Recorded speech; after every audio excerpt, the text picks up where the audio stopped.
even know what that means? You can't deal, you won't stop until you see the face of accountability. There's no way we're moving forward. There is no way we're moving on until we get some accountability.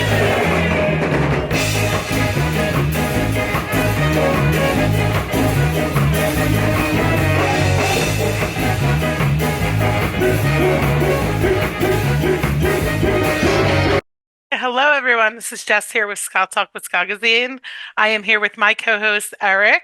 Hey Jess, how's it going? Good. How are you? I am good. I've had a good week. It's been a while since we did a podcast together, I think. I've been slacking. You did like 48 of them by yourself at a fest. I did. You did. I still have 9 to share and edit still. That was pretty impressive. I feel like I might be out of a job soon, but that's okay. Never. I mean, I kind of didn't care for missing the bands I wanted to see at that fest, so I'll let you come next time. Okay, fair. I appreciate that. What have you been up to? So I had a proud moment in my life. I threw my first show here in Grand Rapids. So last week or 2 weeks ago, depending on when you publish this, I said Grand Rapids, but actually Kalamazoo. We did Hans Gruber came out. Hans Gruber and the Diehards played Kalamazoo with a couple local bands. Tobacco Justice, who is a little bit newer punk band. John from Dance Contraption, who you guys might all be familiar with, is in that band, and then also Boob Sweat, and who was at Swiss Blast this year. They're awesome. They're actually. I personally heard them the first time like in February, and I instantly fell in love with that band. And plus, they were just amazing people on top of that. And it was a good time. We had like a 2 weeks to promote the thing, so there wasn't like 300 people there or anything. But what I loved about it was, even though, with the size that it was, what was cool to me is just how much everybody kind of meshed together. Like the bands and the people there stuck around for an hour or two after the show, just hanging out, talking, having a good time, sitting around. And that's what I really loved about it. It was kind of like a giant family reunion of some people who knew each other and some people who didn't, which reminds me, I guess I'm new to this side. If anyone remembers, I went from one side of Michigan to the other side of Michigan. So, I mean, obviously towards the Detroit side, there's a very coarse, like, ska group over there, and if you go to a show, every show is some kind of family reunion. So I'm learning like the ropes on the other side of the state. It's great that you're trying to create that out there, though.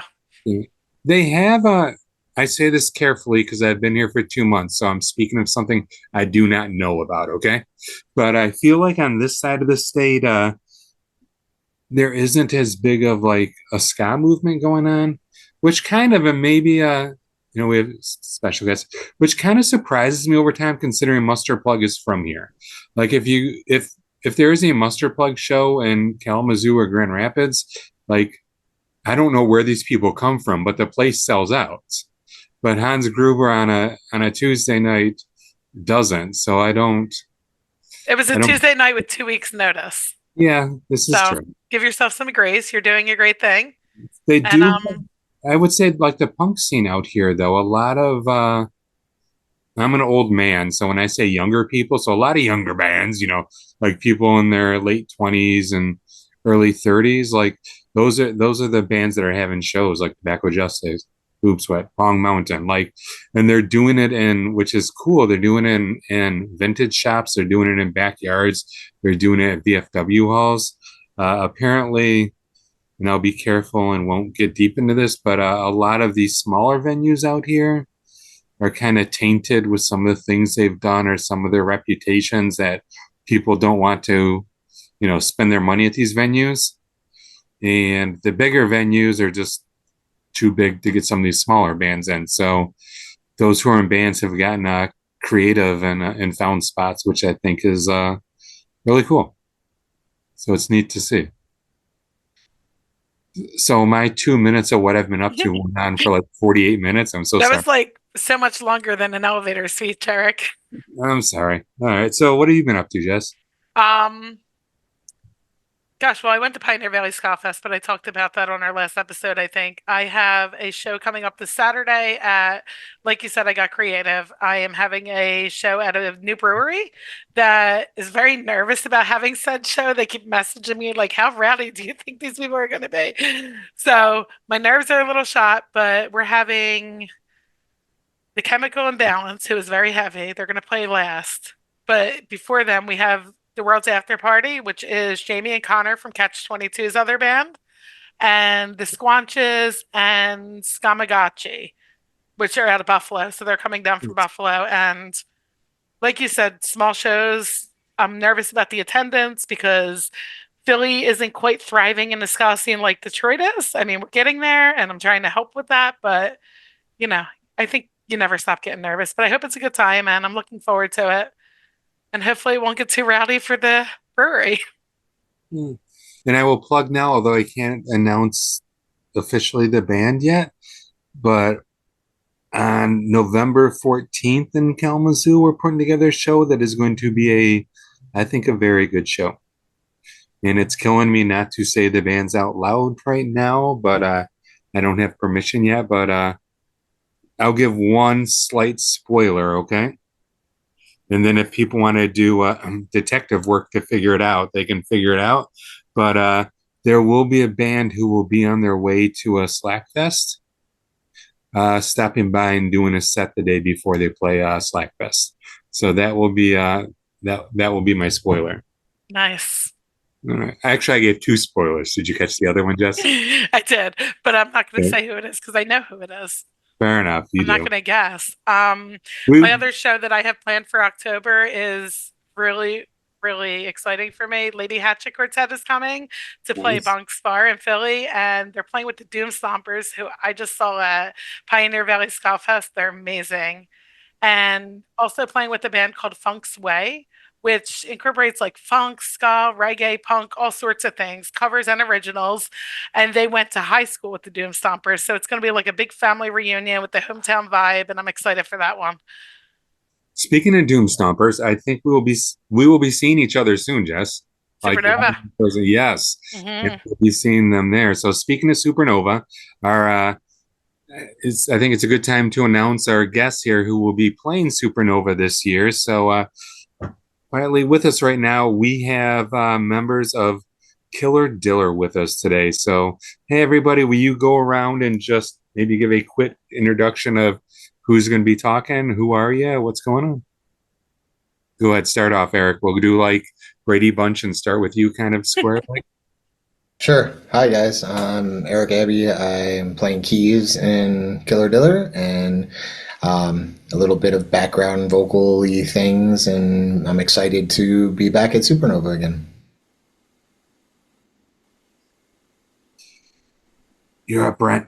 Oh, I'm sorry. I Yeah. helped you. I didn't say which way we were Brady I Bunch. think everybody sees a different view though, so we don't know like which Oh, order we are yeah. in. I'm Brent Baxter Barrett, and I'm the guitarist with Killer Diller. So excited to come to Supernova. We've been wanting to come to that for a number of years now, and we're just happy. It's unfortunate the circumstances that some bands can't get there, and we got the spot, but we are excited to come and do our thing for everybody. Yeah. nice.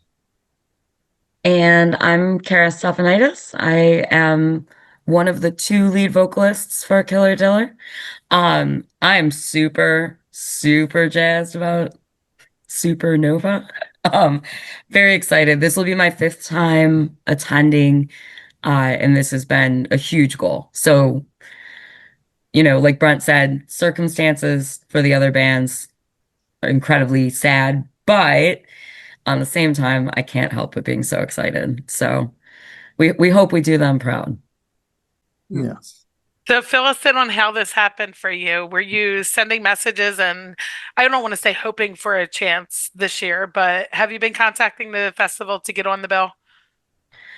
We applied back in, what was that, February, March, whenever the applications opened.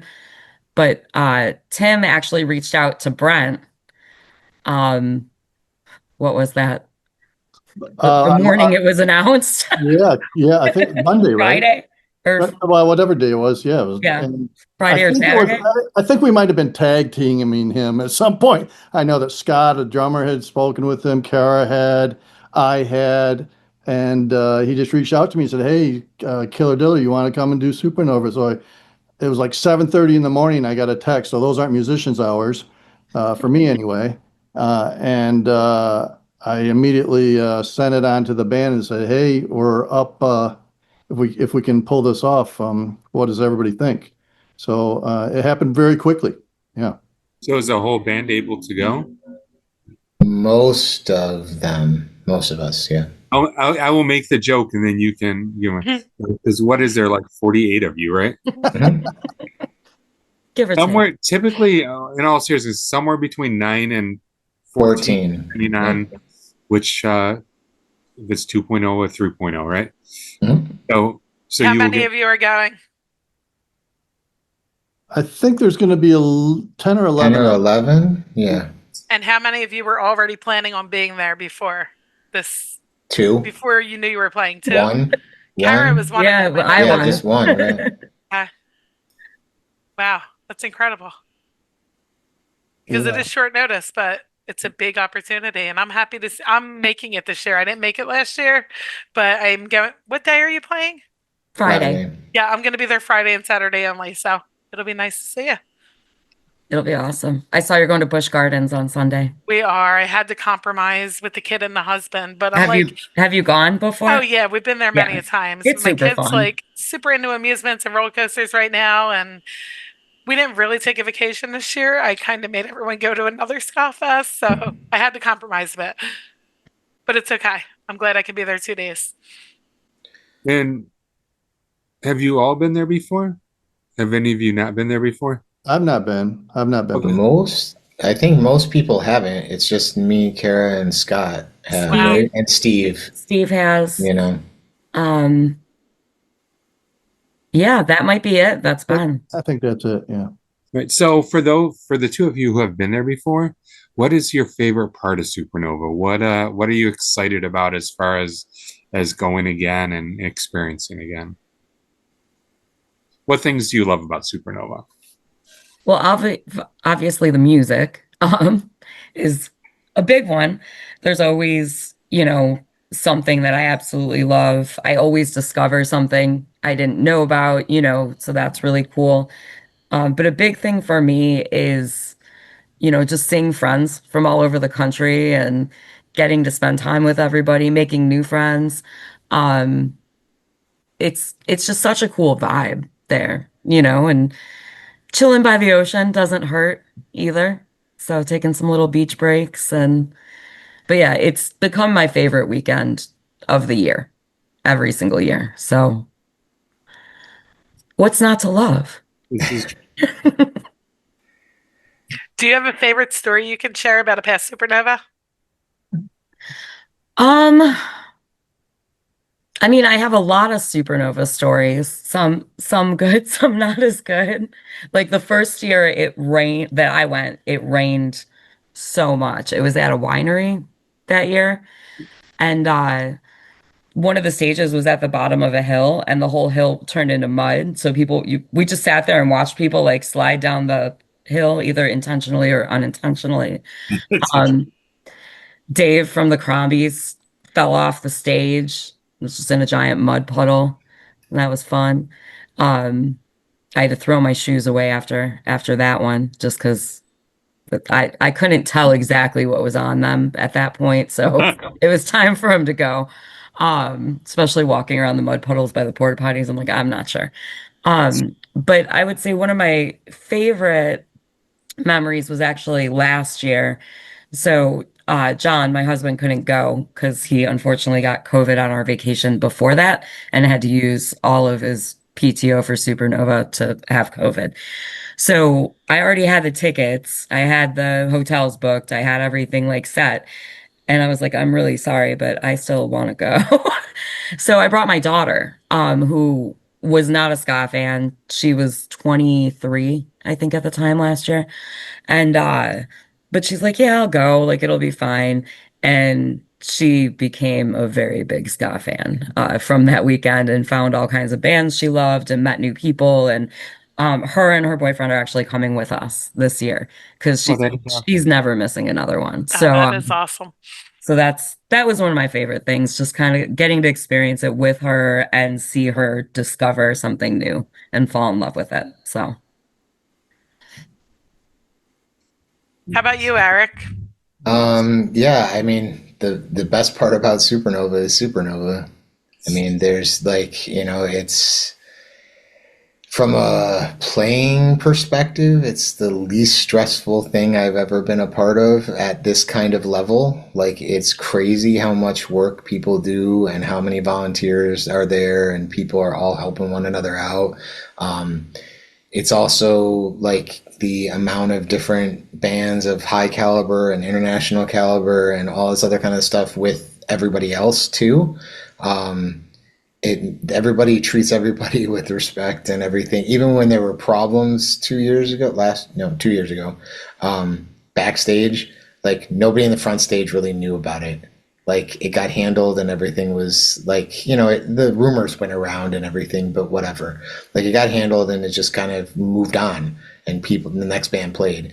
And that's like completely different than other situations and other festivals and other things like that. Also, everybody that works at the thing, like if you have a problem or if you need something else, a bathroom or whatever, they'll help you. They don't just like, oh wait, that's $20. Or like there's water all over the place. There's all kinds of food. There's all kinds of different things. Like everybody looks out for one another, and it's really like the vibe, etc. is great. The location's awesome. The sound is great. The stage is amazing. The way that they have the stages set up and monitored and all the other things. And it's always been great. I've played it. 2018 was the first one I think I played. I don't know, sometime like that, with Jay Navarro and the Traders, and like we played a couple more of them, and they've always been great. And I'm looking forward to this one too. And I have to plug that the Ska Education stage, we get a stage this year, is happening too. So there will be a side stage with interviews of the bands, and we're doing a spring tank build. So you can build your own spring reverb tank for your studios or your soundboard or anything like that. There's also going to be, dub stuff going on and all kinds of things. So I get to kind of be a part of that again. I've been running it from the back sideline for about a year now, organizing it and everything. And now, because I was able to, we got slotted to play, but also I was able to move some stuff around with school and stuff like that and work. So now I can be there. And so I'm excited. Come say hi, come hang out, also the merch tent is amazing too. So, it's just, I like seeing everybody there. It's a good time. It's great.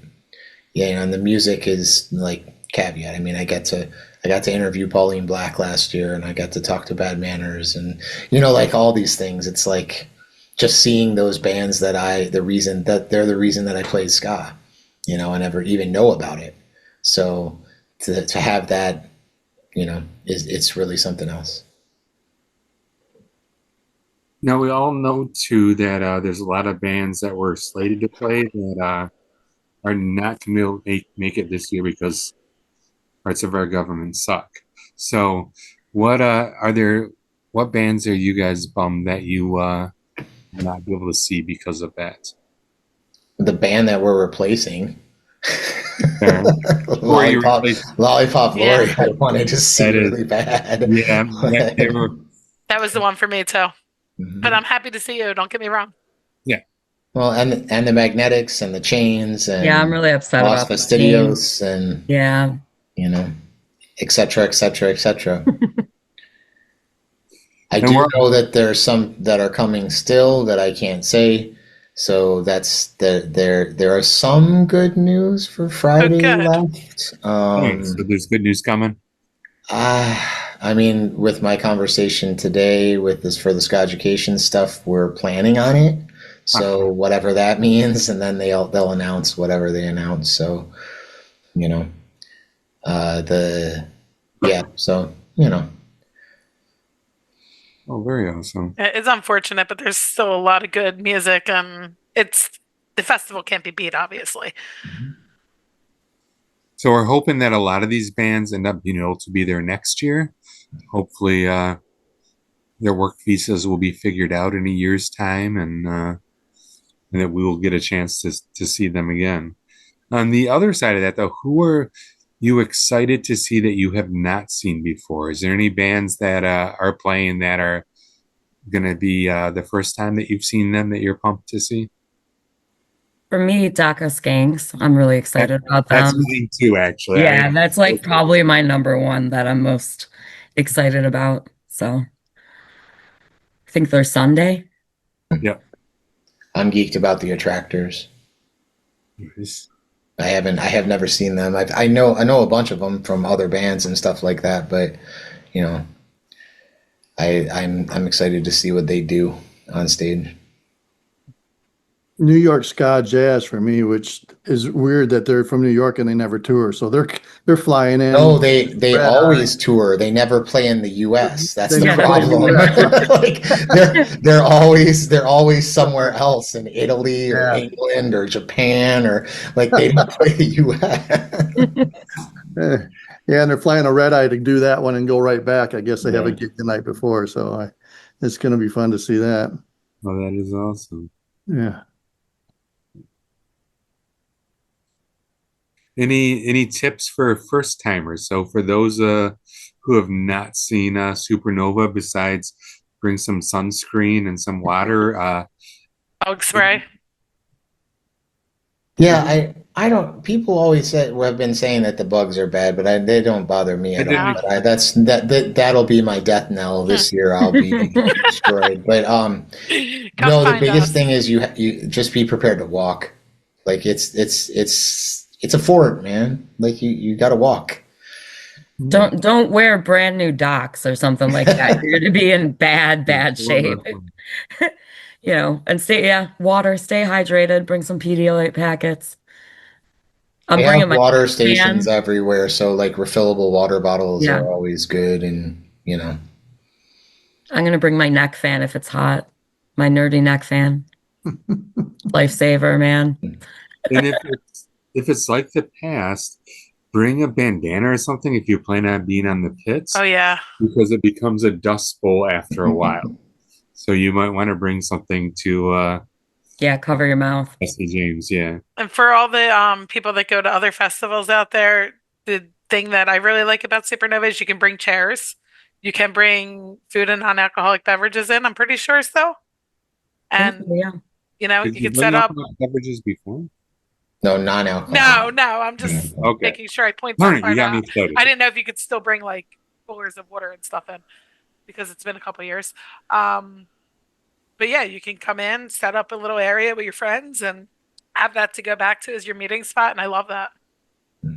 The other thing that I've always seen about Supernova, like I've never had to worry about my stuff.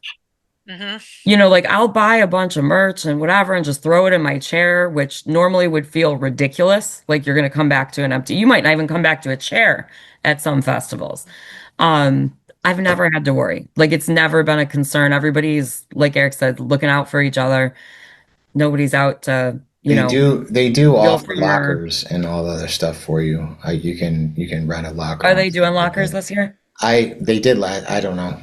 I think they canceled them last year because not enough people were interested. But yeah, like everybody's just cool. Last year they even went so far as to provide like changing tents for people that want to go and swim. Oh, that's awesome. You know, they had little like they look like circus tents or whatever that you could change in. Like, you know, like I was like, wow, that's awesome. And their ADA focus and all the other kind of stuff is it's on point. It's just done the right way. You know, they have better ADA protocols than some places that I teach in, you know. And Jess, if you could maybe make a clip of this part, this week it is 25% off. So if you don't have tickets Oh, yet, right. this is probably a very good week to buy tickets if you want to get a discount. So if you're fence sitting, I can't do the math in my head right now, but you're going to pay probably around $50 a day to see. Yeah, I did the amazing 20% off last week and I bought 2 days and it was like $209 for 2 adult tickets. You can't beat that. Mm-mm. You get the beach and you get what, 10 bands a day? At least, Is yeah. that Plus it? a couple I feel like it's more DJs, than that. plus Yeah. yeah, plus access to after parties if you want to spend a little bit extra and all that other kind of stuff. Loads of food trucks. Ska Brewery going to be there this year, maybe? I'm assuming. I don't know. I don't think they've announced the vendors yet. But there's always good stuff. Lots of good food, good drinks, good people, good times. Sure. I'm excited. I'm excited for this year personally. So I didn't go last year, but I went the year before. And my problem became there was so much to experience, but I didn't want to stop watching because the music goes nonstop. Like it goes, one band stops and another band starts. So you have to plan your bathroom breaks and your merch breaks very carefully. Mhm. I think I heard, and I don't know if this is how they're going to end up setting it up, but the additional DJs, part of that was to solve that problem of meal Oh. times and whatnot, so that people kind of felt they could take a break. From personal experience, sorry, my clock's going off in the background. If you can hear it, it's real loud. Um, but last year, for the first time ever, I skipped almost every band that I had seen a bunch of times before, even if I loved them. And I went to the beach and I chilled in the shade, or went and hung out with friends in the merch booth or sat and ate.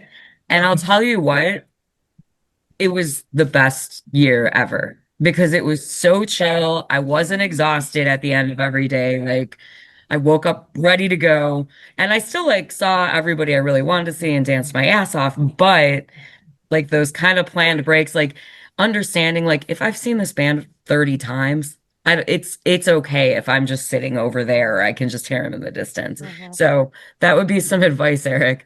Like That was my. if That it's was not going to my. break your heart to miss a band, miss the band. But you know? better be front and center for us. Oh, Well, you know I will be. You know I will Okay, be. like that's a caveat. I don't care. It's Well, yeah. Friday. It's Yeah, gonna we be don't count early. just because you've If seen I us don't 30 see times. all y'all right there, Oh, I'm we will. coming after you. We're just We will talking be about there. everybody else. It was literally the year that not when I went 2 years ago.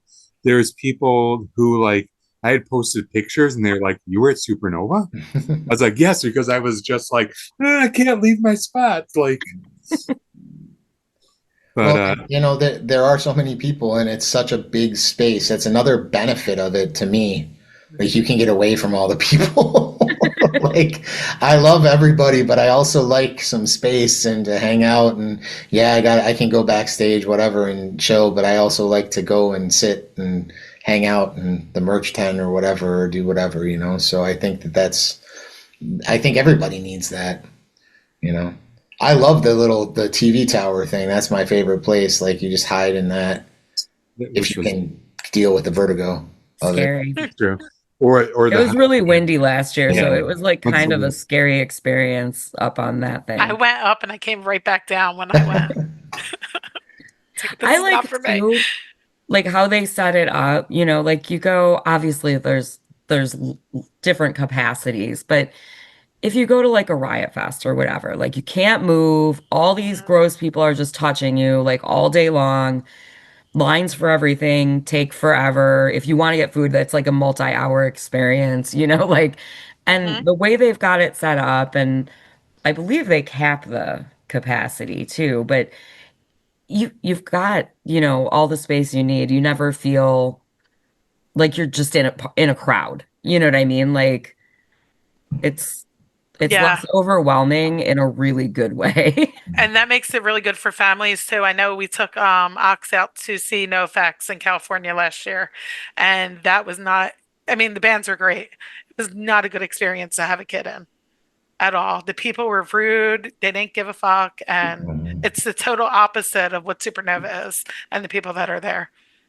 So if you're debating coming because you don't want to bring your kids and you have nowhere to leave them, bring them with you. They're going to love it. They'll make a ton of friends. Mm-hmm. Absolutely. So are you guys bringing the mascot? Are you bringing is it Cecil? Cecil? I would imagine Cecil's coming along for the ride. Yeah. So for those who don't know, because I actually love him so much, who is he? And maybe tell the story of him if people don't know. So I told Jess I will ruin. I was like, it's like this little tiny Gomez Adams looking thing. But so where did he come from?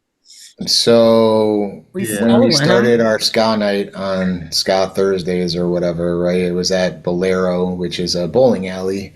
And they have a little backstage area, I guess, a closet, I guess. I mean, it goes around behind the bathrooms, whatever. It's a closet.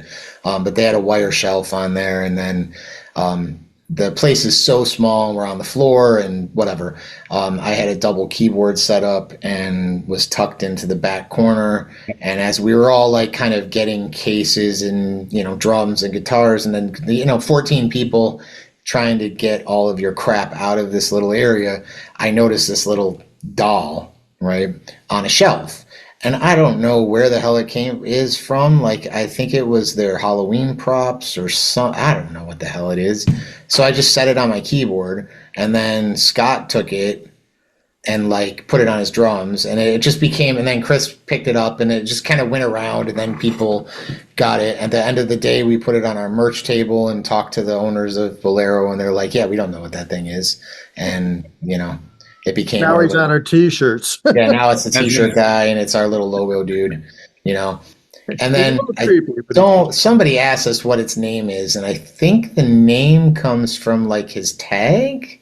Cecil B. Demented. No, I thought some guy at Bolero named him. I think the story I remember was one of the people who showed up at the shows named him. Yeah, and for those, obviously, I don't have a picture of him or anything, but he's a ventriloquist dummy.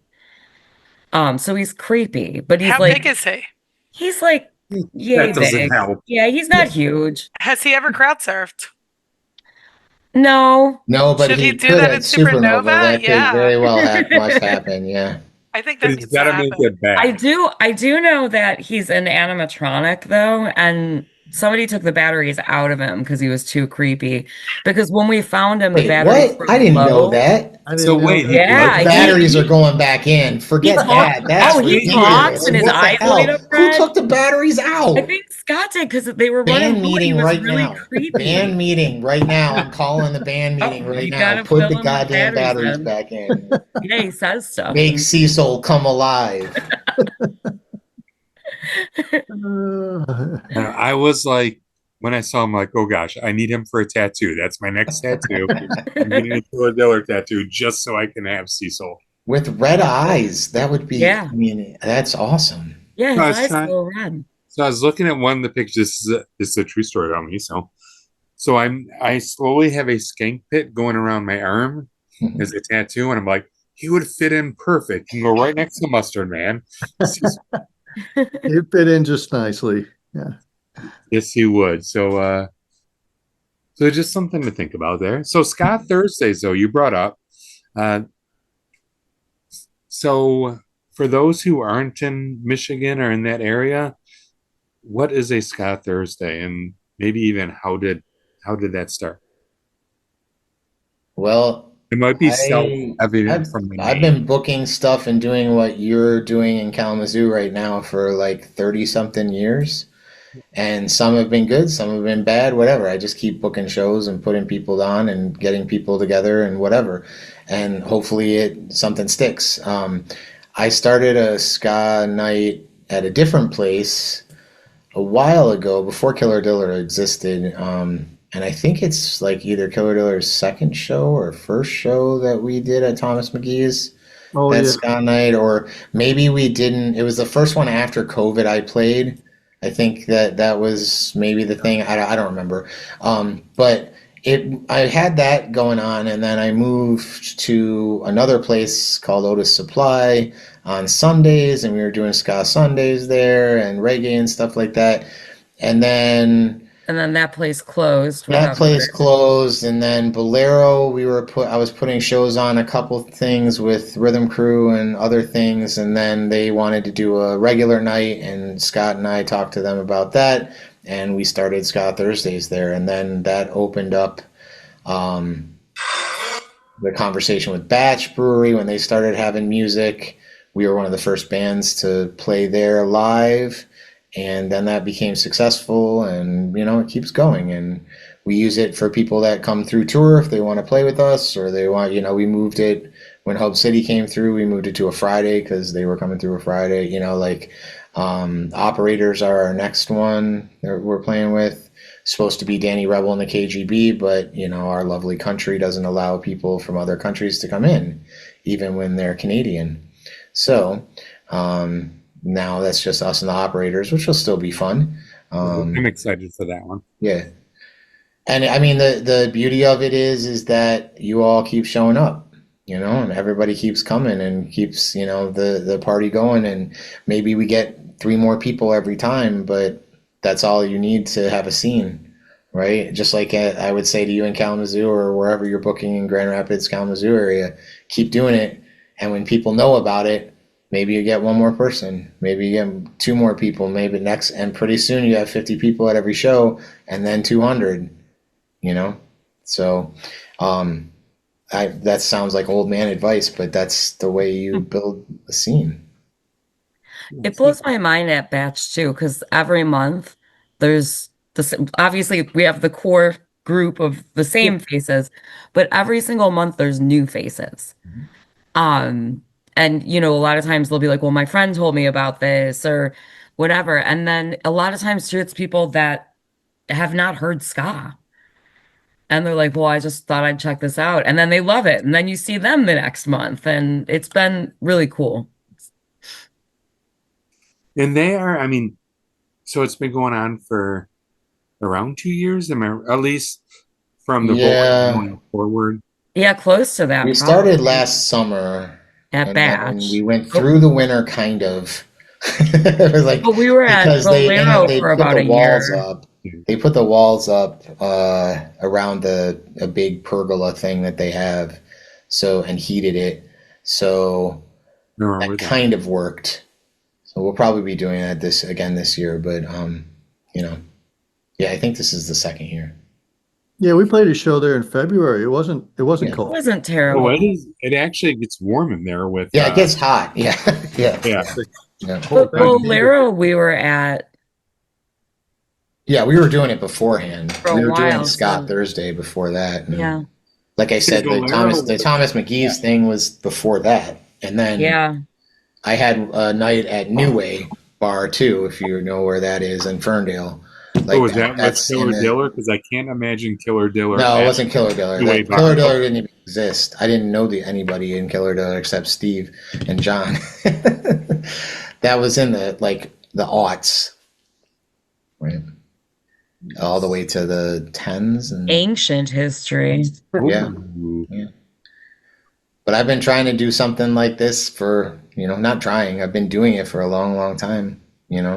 Sometimes it's 5 people and sometimes it's 600. Nice. And I played in Grand Rapids a lot too with bands, different bands too. I was in a couple bands in Grand Rapids traveling back and forth. So I know the little places like Jukes and all the places that are closed down now, and Mulligans and all that other kind of thing, and the reasons what you were saying. I know all those things, Which makes it slightly more complicated, I guess, or harder. I commend the people that are doing it in VFW halls and thrift shops and that kind of thing. That's awesome. Like, do it. That's also how you get scenes, right? And doing it at 3:00 in the afternoon or on a Sunday. Oh, I love matinee shows. Matinee shows are the best. We'll build things, even when you're an old person. Well, thank you, because I'm definitely one of those. So I feel like my challenge here is finding a venue who's going to allow all ages. And most of who I'm dealing with are breweries and bars. And they're like, I want to advertise this 21 plus, but if they have a guardian, they can come. But that keeps out like the teenagers who just want to go to a show.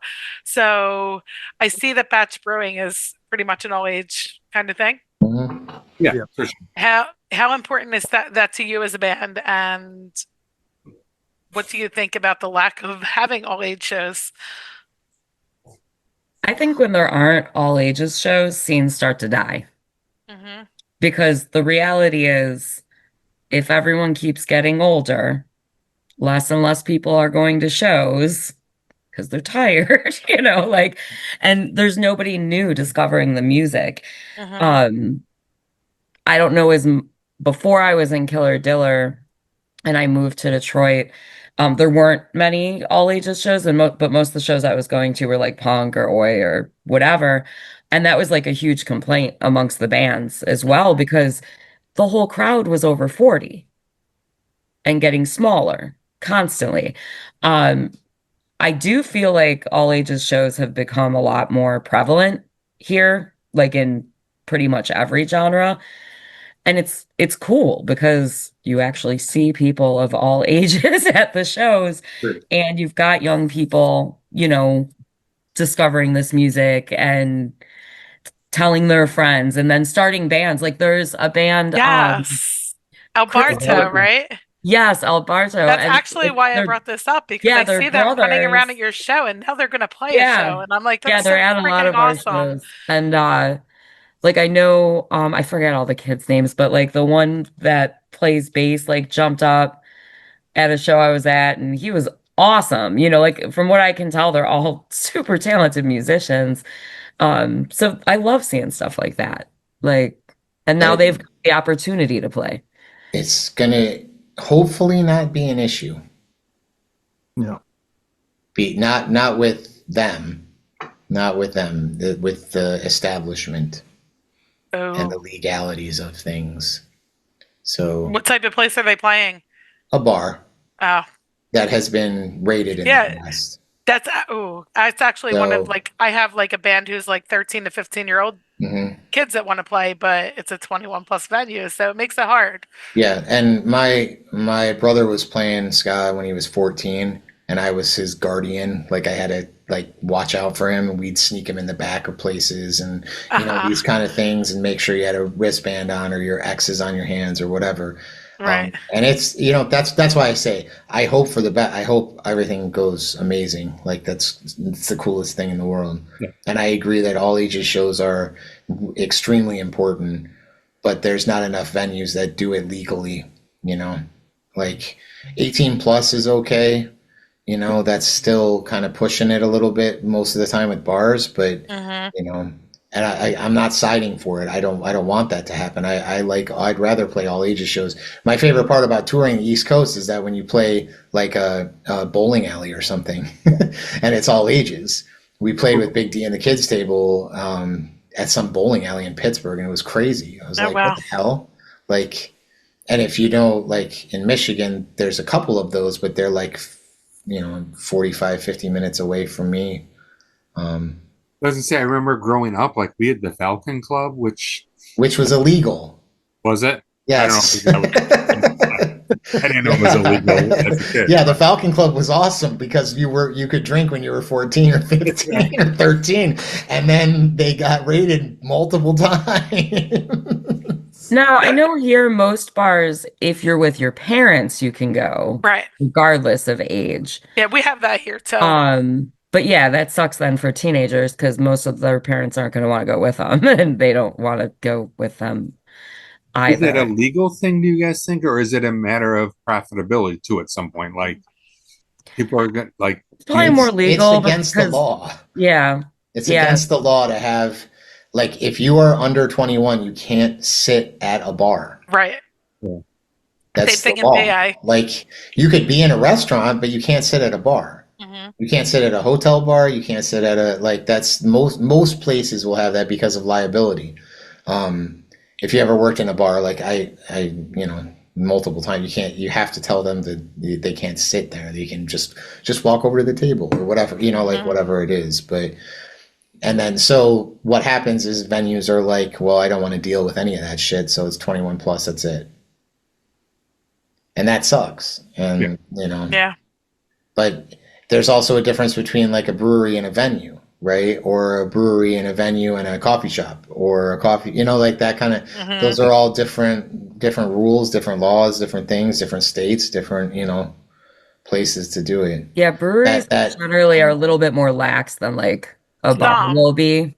They may be getting around it because of food they're too. doing shows at vintage shops and VFW halls in people's backyards, which obviously is a different scenario. Yeah, but the problem with that is it's less controlled, and you probably have more underage drinking at those than you would at a regular venue.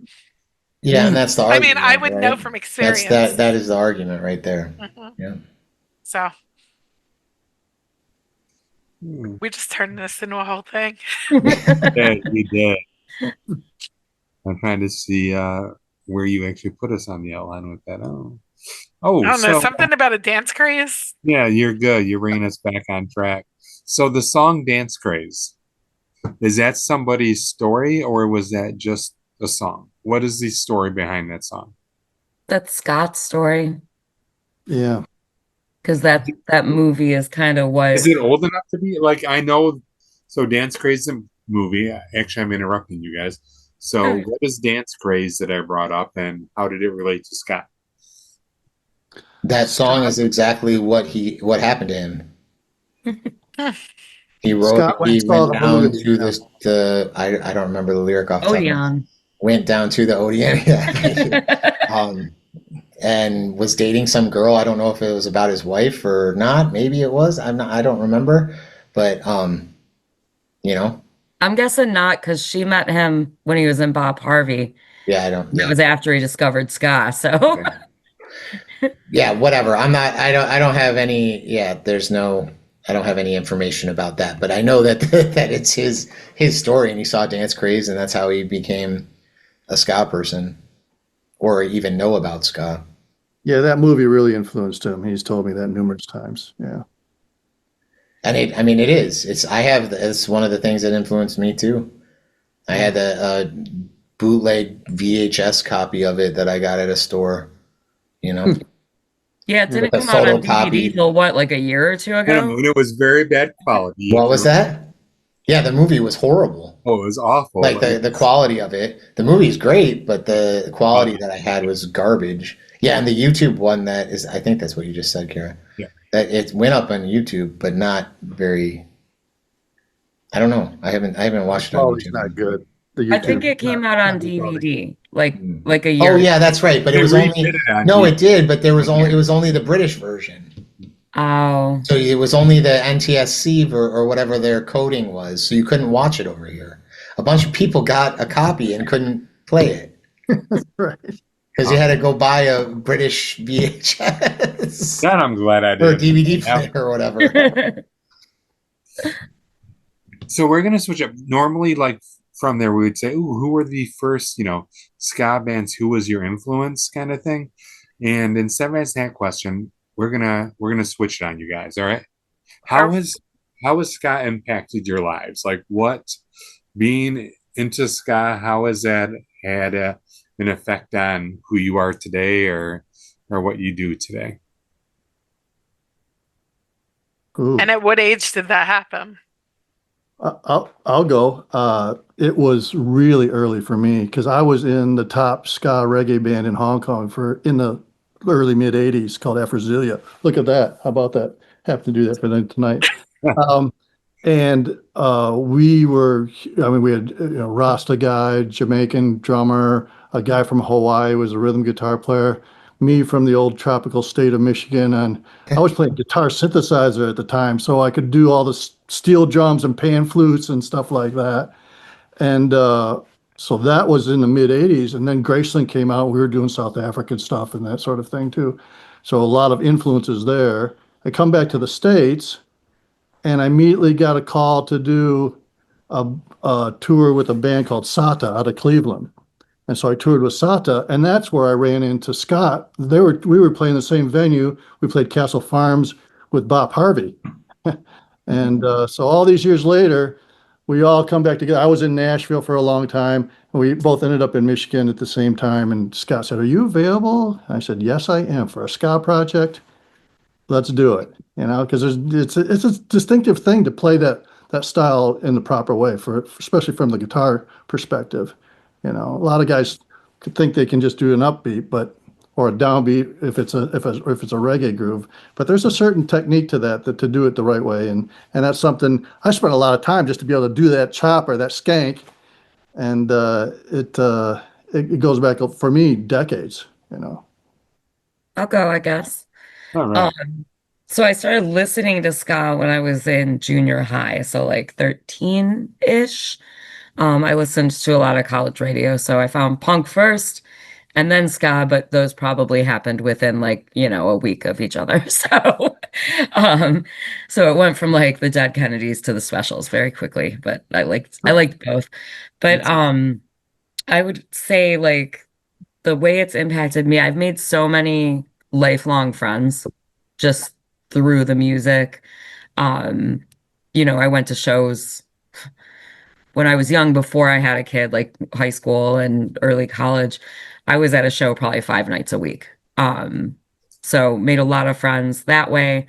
Um, and then, joining Killer Diller, like after taking a lot of time off of music, like ska's what got me back into it. So like I'm really grateful for that as well. So yeah, for me it's the people I've met and getting to perform again. So yeah.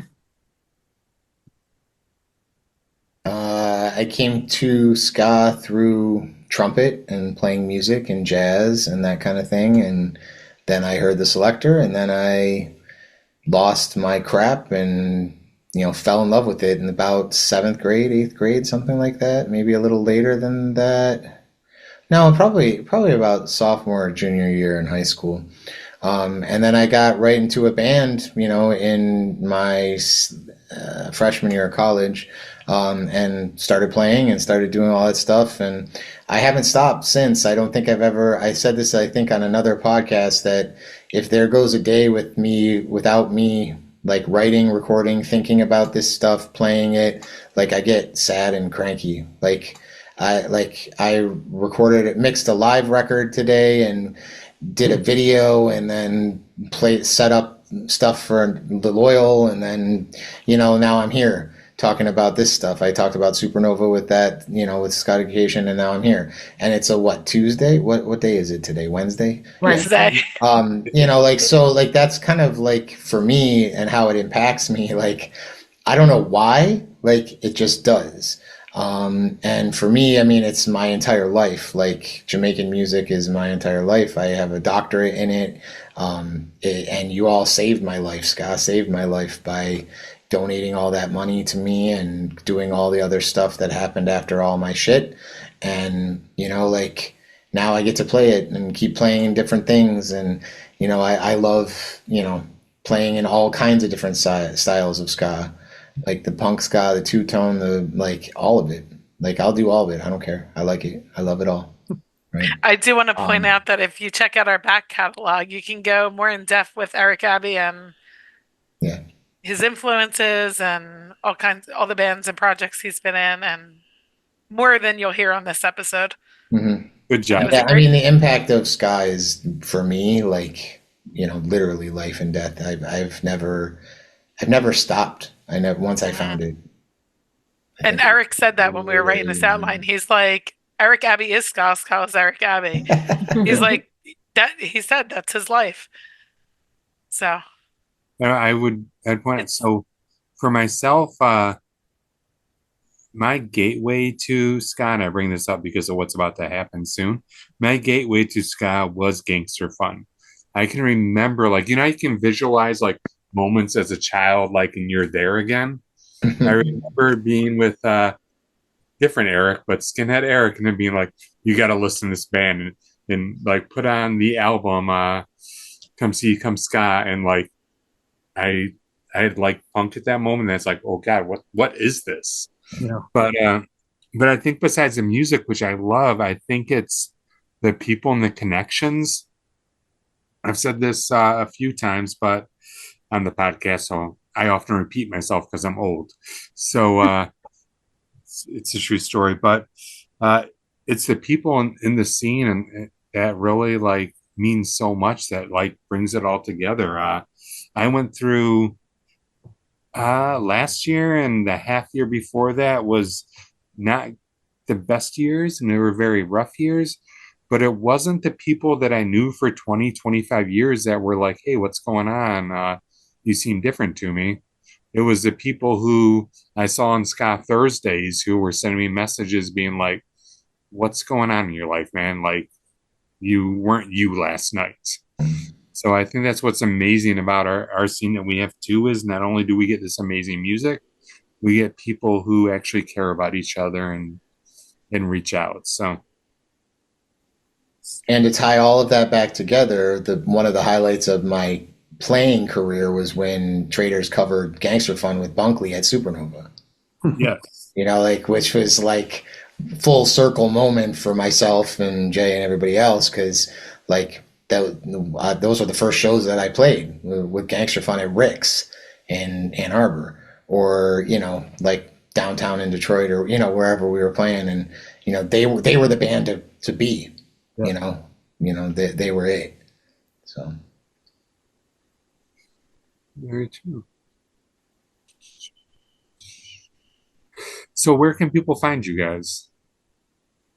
If people are going to show up at Supernova in a couple of weeks, where can they find you guys online? Where can they hear your amazing music? And in addition to that, like maybe share something about your music and what your sound is and who maybe would be your for fans of kind of thing. Not to compare yourself to another band, but just to give the listeners who may not have heard you. Who could not have heard of Killer Diller? Like, well, I was fortunate enough to hear of them through you because you're from Detroit, and maybe not everybody has. I mean, now they have because they were announced for Supernova, and hopefully everyone's been listening. Are your streaming things going off the hook now? I just thought we should probably check that.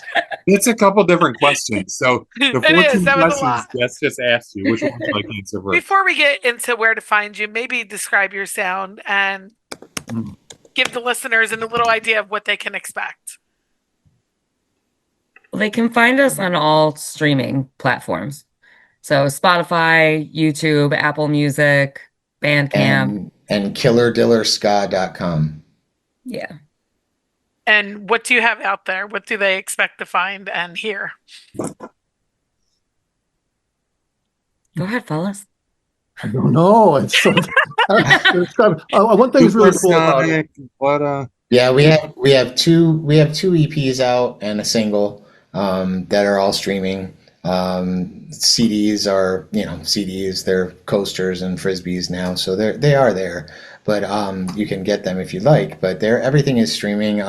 We have a bunch of clips from originally, like COVID stuff and all other stuff on YouTube if you'd like.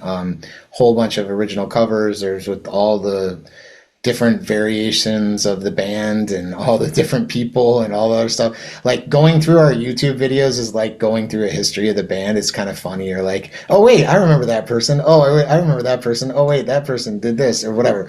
How long have you been playing? What, Eric? How long have you been playing for as a band? 2019. Yeah. Now the rhythm section's been the same since the beginning. That's not changed. Eric, myself. Except when I played trumpet. Oh, that's right. And then Pete came in. We're still honored. You can't say it's all. Everything has changed except the drummer. We're on Killer Diller 5.0 now. Is what you're saying? Yeah. Wrong. But anyway, if you want to hear more of what we sound like, YouTube is the way to go. YouTube.com/Abbey Productions, and then Killer Diller playlist. It just goes, everything has all of our stuff there. You could probably just Google Killer Diller in YouTube and find it too, if you wanted to do that there. The better question that I always like is how do we, like, what for fans of? Like, I like that question a lot because it puts people on the spot. And I think that, like, how would you describe your sound? For the people on the East Coast, I think we sound a lot like the Pie Tasters, like that kind of vibe, mixed with like heavier horns, right? Yeah. Like if you like that's how I would kind of pigeon us. But go ahead, guys. What else? What other bands do you think we'd sound like? For fans of who? That's a tough one. I like the fact that we sound like our own ourselves. Well, Because that's what I've spent my whole life trying not to sound like there's so many, oh, you sound just like that guitar player, right? I want to sound like me and go, when you hear two notes, you know, that's that guy, you know?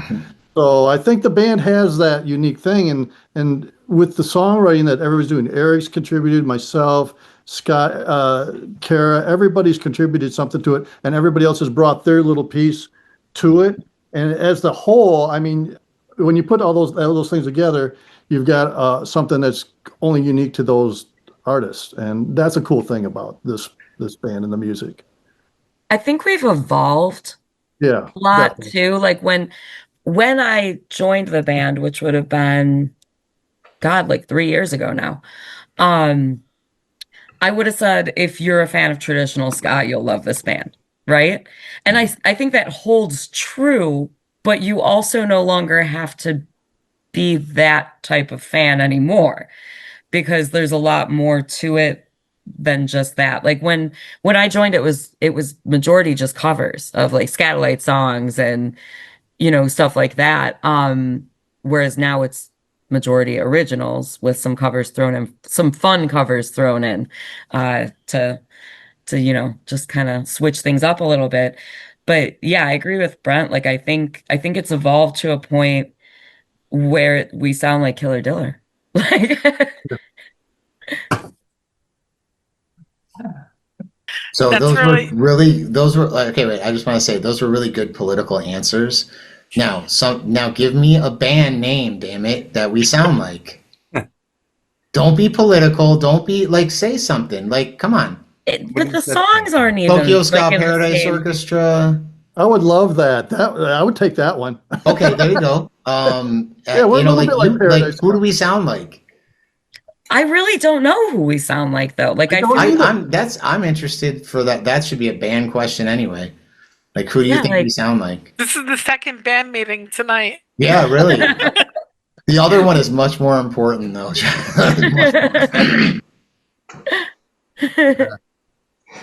Hold on. I'll ask somebody in the audience. One sec. Oh, Hey, John, who do you think Killer Diller sounds like?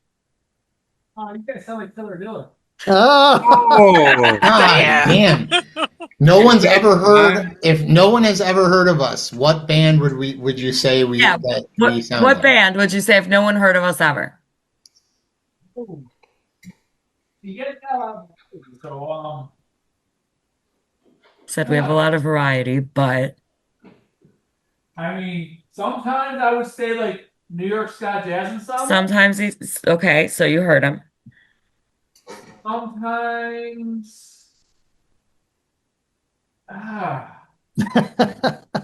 I'm hearing a combination of New York Ska Jazz Ensemble and Yep. Exactly. That's. I hope that That was describes because he Killer can't Diller. think of That's our anything, next and not tagline. because he doesn't like some of the songs. Oh, really? isn't that the Ska Gardner I hear in the background? Yeah, it's two-tone. It's I'm the other half of that, but it is the other two-tone Gardner. Which is another podcast. Oh, you can't see that. There's a logo. Oh, nice. We couldn't see it, but we will Yeah, believe. it's okay. Here he is. He's all sloppy looking because he was two-tone gardening. Hey, John. hi. hey, Were you two-tone gardening? He was- I was two-tone guard and I had to go out there. I had to pick it up. Oh, I had to pick it up. well He went played. there. Well played. So, who do you think Killer Diller sounds like? I mean, If it was on Spotify and it was like sounds like blah blah blah, who would you put in there? Does it say that on Spotify? Yes, I it think does. it says, does it say For fans sounds like of. or for fans I mean, of? for fans, I just made that I up. don't even use It'd be like Spotify, this. but I would say obviously a heavy Scatolites influence. So A lot of that. So that's where I kind of say it's a little bit like New York Ska Jazz, and some of it more scatolite though, more traditional. But some of the stuff though, a little more poppier, newer, the third wavy type of, but more because it's such a strong brass sound. I would say something like "Let's Go Bowling" also a little bit. Ooh. We'll take that too. I overheard someone say something about pie tasters. I'm gonna say no, not at all. Okay. I But didn't want to disagree with Eric, but I'm gonna agree with You can disagree with me. That's fine. I mean, The It's okay to bands be because wrong. that you would also like are not any bands that I think we sound like at all. So some of them I really like, but like we don't sound like the Blue Beat Stompers really very much. no, but yeah, no. There's a lot of Actually, You beat there's a lot of some- energy on stage too. So there's a lot of bouncing around. People, horn players over playing with me. I'm over with the rhythm section. I'm over with Kara. You know, there's a lot of moving around. Chris out front, our hype man, is constantly on the move. So it's not a boring band to watch. You know, so we got no. yeah. I'm I going don't to know, challenge Scott the just sits there listeners. the whole time. I don't know. I Scott have just never sits there. once Boring. challenged listeners before, but I'm going to challenge them right now. I want you after this episode to go check out Killer Diller and come back and tell us who you think they sound like. We And all even want to know. even better, get your ass to Supernova, see them play live, and then tell us. There you go. And maybe the people who tell us these things might be entered into a contest to win something. Yes, absolutely. I like this. We'll get Absolutely. behind that. Yeah, What are they gonna win, Jess? Do I already have I haven't two entries? decided that yet, but it's going to be It's fair fucking Well, good, they'll win a bunch of stuff from Killer Diller, that's for sure. right? Oh, I So already got the best prize from Killer Diller. whatever Skagazine puts into that package that Killer Diller sends them. Fair enough. That's what they'll get. Okay. So seriously, check them out. Tell us what you think and who you think they sound like. And if you go to Supernova, be on the barricade when they go on, right next to me and Eric. I'll be on And- the board, unless I'm in the circle pit with Joel. But besides that moment, Yeah, that's true. Just get up front, watch them play, and give us some feedback. Give them some feedback, I should say. Do you have anything else in the pipeline or shows coming up that you might want to promote? We got a couple before Supernova. August 31st at Kaju Cafe. Yep. It's a daytime show. We're playing at either 4:30 or 5, so get there at 4. We don't really Day know. 4 of something. But what is it? The show? Yeah. It's When I- Muscle Beach Festival. It's just the Kaju Cafe is known for their mussels, and they like Not food. that kind of No, muscle. food. Like the yeah. Mussels, the little, and so they have a outdoor patio now that they called Muscle Beach, and Okay. so it's a Muscle Beach Fest. East side of Detroit, lots of different bands. We're playing with the Bellmarks. We're playing with the Mugs, Brothers Groove, Zimmerman Twins. So I get to hang out with my fellow trader Ken, because he plays in the Zimmerman Twins. Mhm. So we get to hang out that day too. And Brothers Groove is one of my favorite bands ever, and the Mugs are amazing rock and roll. And Bellmarks are opening it up, and that's just one day. They start on Thursday, that whole fest, Thursday all the way That's through the Monday. 31st, right? So Mhm. yeah, we're on the 31st. Yeah. Day before the Gangster Fun show. Yep. So you should find a place to stay overnight and hit both. Mm-hmm. Yeah, if you come in for it, yeah, absolutely. Eric. Yeah. You know what? And then the 4th, Thursday, September 4th, Ska Thursday, and that's with the operators. And you guys are playing. I was thinking there's one Ska Thursday you weren't playing, or is that already passed? That happened. That That was passed, yeah. Okay. June, July. July. Yep. So How what far are in advance do you plan Ska Thursday? Like, is September the only one announced so far? Yeah, it's the only one announced. I don't know if I'm not sure if there's an October one or not. We have another October show, but I don't know if that. I don't know who's playing October Ska Thursday, but I think it's planned at least through November. So it happens once a month, regardless. Of Yeah, it happens the first Thursday of the month, and whether Killer Diller plays it or not, I am doing sound for it, and Killer Diller is in attendance usually, and we don't always play it, but most of the time we do. So Which how Look for many the flyer and read the flyer. It will for say. being anywhere between 9 to 14 band members, you guys play on average probably 3 times a month. What would you say? 1 to 3 usually. Practice twice generally. I don't know at one point. And that's not counting everyone's other bands and stuff either. How many of the members besides Eric? We know Eric's projects, but how many other members are in multiple bands? Most of them. Everybody. Wow. Yeah. Okay. I'm in one of Eric's other bands. Oh wait, the Loyal, yes. Yeah. That's right. And then Ozzy's a professional musician, so that's his whole job. Aaron, also our sax player. Benny's in a band called Hillbilly Knife Fight. They're pretty fun if you They're a haven't fun band. heard them. John's in the symphony. John's in the symphony. Steve is in the Traders also. Steve is in also Pilfer. Isn't Steve in like every band that? Yeah, Steve plays with the Oh, he Pilfers. did play with the Pilfers last year at Buffalo Ska Fest. I was taken back. I was like, what are you doing here? Yeah. Brent teaches. And I've got my jazz Well, group. So Yeah. And a with bunch Ozzy. of Oh yeah, jazz yeah, stuff and your and, jazz group too. They're cool too. Like I got to see them play. What was that in the fall? Yeah, I think Scott's that. the only one that doesn't double dip, and he fills in all the time for everybody, and then he plays with Bob Harvey, so he was doing all that stuff too. So like he does, but he's not so much active, except for Killer Diller. And Brent, didn't you? I'm switching, I guess. I'm sorry, but didn't you write "Every Damn Day"? Was that your song, or am I wrong? Everything's gonna be all right. I wrote, I think so. and the new one, it's always something. Amazing I wrote song. that. I don't think who wrote every damn day. Chris, I think. Chris did. I think mostly Chris song. Yeah. Yeah.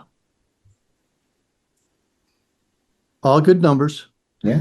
Everybody writes good in this band, which is cool. I didn't have a horn section for It's Always Something, and by the end of the first rehearsal, there was a horn section there. I don't know, they just came up with it, and boom, and so that's what it was missing, and that's what I was saying earlier. What's cool about this band, if somebody can plug something in, if I've got an idea, I'll throw it at the band. If it's good, we work on it. If it's not good, we scratch it, go on to something else.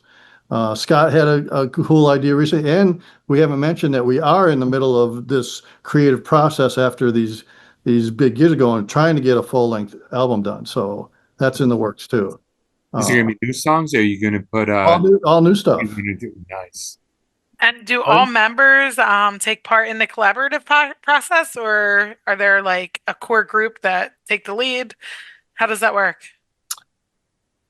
Everybody's kind of brought their own idea to the band and then throw it at the group and see what it comes up with. I think with It's Always Something, which is a newer one for us, and Everything's Gonna Be All Right is an older song I'd written in an R&B genre, and I redid an arrangement for this band with Scott and myself. It's been great to have that influence and maybe something I wouldn't think of, to have the other members go, oh, this will work with their arrangement. And Eric's great with shortening my length down, because I'm a jazz player, so I want like a 6-minute song, and we shorten it down to 3.5. And then another solo here. No, it's over. You know what? I think That's that's the end. it's probably why Killer Diller sounds like Killer Diller, since you have so many people that are inputting into it. Everybody's a pro, and So everybody. for brings it fans to of the Killer table. Diller, I have one last question, unless you have something else, Eric.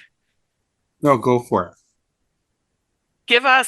For each of you, give us a band that you're really digging today that may not be well known, that you think people should know about.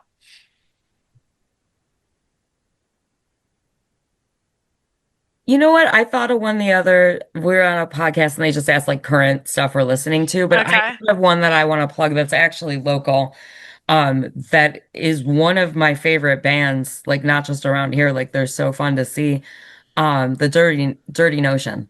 I saw them for the first time recently. They're awesome. They're so good. Yeah, like, and I feel like, they deserve a little bit more credit. So they're doing. And they will be coming stuff. to Kalamazoo on October 7th if you're in the area. Nice. Well, we should be coming over there too. We should get to the west side of the state more often, I think. Kalamazoo, Grand Rapids area. Eric, I'll tell you, if it's not a Tuesday, it'll be much easier for a band comprised of people that all have day jobs. Oh yeah, you did try to get them on that Hans Gruber show, didn't you? I did. That's a late night for a Tuesday With driving 2 over to weeks, 2 Kalamazoo. weeks notice at that. In the 11th, they already have a show going on. So, or at least that's what I was told. Hey, think about your It's, next show. it's a private party up north. We do. There We you didn't make that up. Can't make that fair enough. We're playing a birthday party. Okay, so if I don't That's try to cool. get you on a weekday, I might have a better chance. So what you're saying? You Okay, should probably Brent, work what- with them first Give and me a then band. worry about. Give him a band that you think, Brent. There's an artist in Ann Arbor that I really love. Not in our genre, but it just popped in my head. It's Erin Zindel. She's an incredible songwriter. She had a band called the Ragbirds for a long time. She's kind of revamping right now, but I really love her music. She's very smart lyrics. Music is incredible. She's a multi-instrumentalist, fiddle, keyboards, thumb piano, and she has great musicians around her. I just love her music. So that's one I'm really into lately. I have been listening obsessively to Ernest Ranglin's record called Below the Baseline. This is an old person, he's original Ska Lights guy, and but that record is shaping the way that all of my music is kind of being affected right now. Probably the last maybe month or so. If you listen to that, you'll hear lots of Rhythm Crew stuff and all the stuff that I do, and we cover a song there too. But the guitar playing is I'm not a guitar player, but the guy is in his 80s on this record playing this, and I have to say one aside. I was so lucky I got to play with him when I was in Jamaica at the caves. He came next door and he had me sit in with him. Yeah, it was so cool. Awesome. He was just awesome. But the record is just they went into a studio and just hit play and did some stuff, and with jazz chop guys, and it's amazing. So, of the new stuff, I'm gonna second the Dirty Notion for sure. I also think that what's happening in our local scene right now is very interesting. So, pay attention. Go out to show. Go to Eric's show in Kalamazoo. Go to the shows that you're around, and maybe you see stuff you like, maybe you see stuff you don't like. Who cares? You're at a show and you got to experience it, and you're out from behind your screen. That's what makes life. Solid advice. I always say that side of Michigan or the Detroit side, there is so much good stuff going on, and people show up, which is what makes it such a fun scene. It makes it much better than it was in the early aughts. So I'm ecstatic to see all of you, and I think it's amazing. Mm-hmm. Yeah. We've even had Jess here, not even a Michigan. Oh, one time, yes. I didn't make it this year to Slish Splash, but maybe next year. Are you coming back in November, Jess? Maybe, I don't know. We'll see. I don't make come promises. For the holidays. Just a little thing. So my thing is this, I promised I was coming to Splish Splash and then it didn't work out. And I promised I was going here and it didn't work out. So from now on, I say maybe. Don't promise. And I don't want to promise anymore, but I would love to be at everything. So if I had a clone in a portal, I'd be everywhere. I'm going to make an assumption. Probably somewhere around Christmas time, there will be a really good show to go to in the Detroit area. And in your area. In my area? No, in damn. Eric's area. Nothing and happens in my area. We usually get a slacker show at Christmas time, Broken Goblet, so that's cool. We get it slightly before Christmas. But way before that, let's go to Supernova. Yeah, let's do it. Way to bring it all back to the beginning, Eric. I'll be there. Full circle. Let's do it. We'll all be there, and it'll be a glorious thing. Yeah. And come to the Ska Education stage, please. Keep me busy. Absolutely. And come visit us at the merch booth. I'll make sure that we bring with Cecil B. Demented for everyone to meet. because I'd like to get I've never had my picture taken with him. I'll make sure he's And there. I'll make sure he has batteries in it. I didn't know about this, and this No, is. I wanna see the I'm bringing a batteries. bunch of batteries, all sizes. Right When on. you guys Nope, all get yeah, quiet, I'm gonna scream "Crowd surf Cecil," and you're gonna do it, right? If it's anywhere near the organ, yes, I'll throw him out there. All right, so I'll make sure it's We'll on the organ probably when never I see him scream that. again. No, It's That a would mean ska I show. can Yeah, see you him. no, will. no. Yeah, She we so will. said amazing. people don't steal your stuff in Supernova. It's coming back. I would steal Cecil. We would. We already stole Cecil. I I mean, would steal. No, I wouldn't. That would be telling myself right now. Before we close up, Skycation, you've talked about twice. Explain that to people who are going to Supernova. What can they expect? What should they be looking for, Eric? Yeah, I mean, we're just last year I started this thing because Supernova has a Supernova Alliance, which is a nonprofit attached to it now that provides they started off providing a bunch of money for Alpha Boys School in Jamaica, and then printing a record and all other kind of stuff, and now it's grown. So I started last year. We did a bunch of interviews with all the people that are writers, like Heather Augustine and Aram Sinich and myself and Mark Wasserman, and Aaron Carnes also was there last year. Basically, if you wrote a ska book, I tried to get you there. And when it worked, and we had a whole bunch of interviews and people were interviewing. Aaron interviewed Catbite and Five Iron Frenzy. I got to interview Pauline Black, or Heather was interviewing Pauline Black. And, we just had conversations about books and ska and life, etc., kind of like what you're doing on this podcast.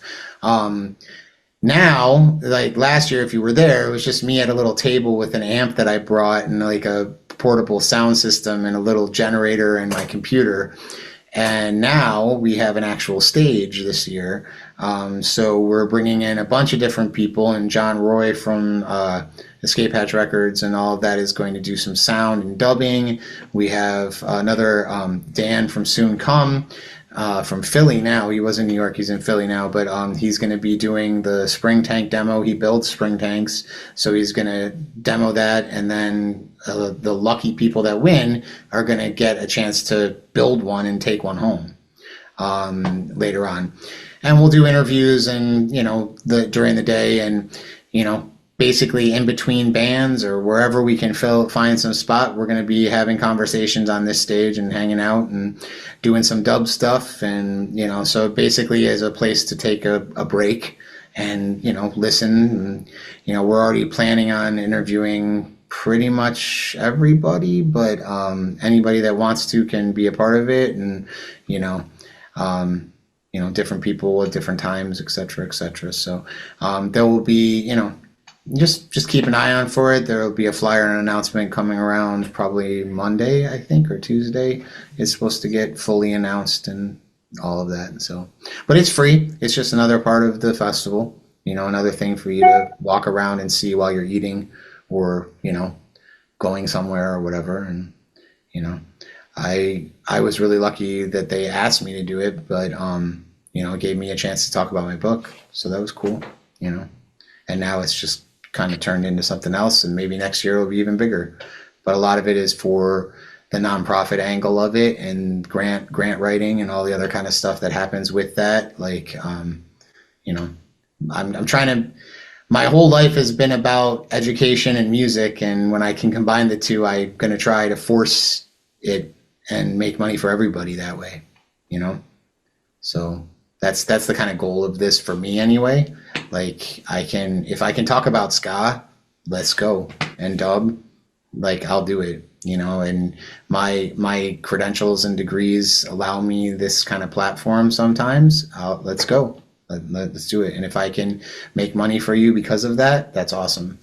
Because I love Tim and April, and I love the Supernova people and the people that have been around. I've known them for a long time now, and everything I've ever dealt with them has been good. Even when they're stressed out and pissy, like we all get. it's still fine with me. Like I think that the long run, and so the Ska Education thing that's the long of it. If you want to check it out, you can check it out on abbeyproductions.org, my website for my company. And Abbey Productions has all kinds of stuff, but there is a Ska Education website. You can look at what we did last year and some pictures and that kind of stuff. And look at, go donate to the Supernova Alliance. I think that's supernovaalliance.org. I think. You might have to Google that. We'll drop the link in the episode. Yeah. All Oh, right. there's a picture. Oh, is that Cecil? Oh, that's Cecil. Oh, Yeah. Like, I can't wait to crowd serve him. He showed up. Nice. And you have shirts with He's a little Cecil on streaky. it? Yes. Yeah. Do you So sell them or you just wear them? We sell No, them. they're for sale, and they have little buttons that you can. Nova? We have little buttons. It that you has, can like, make talk him say bubbles. something. that are Oh. shaped that are buttons, but they're talk bubbles, so you can make them say different things. Oh, that is so cool. I'm going to have to get me one of them at Oh. Supernova. You can collect them all. There you go. buy the whole collection. There you go. Well, thank you guys so much. Jess, do you want to close this up or?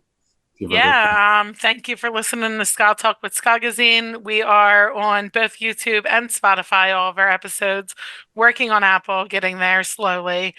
If you want to follow us to stay up to date with our shows, because Eric and I are both doing DIY shows in 2 different areas, Grand Rapids, Michigan, and the Philly area in Pennsylvania.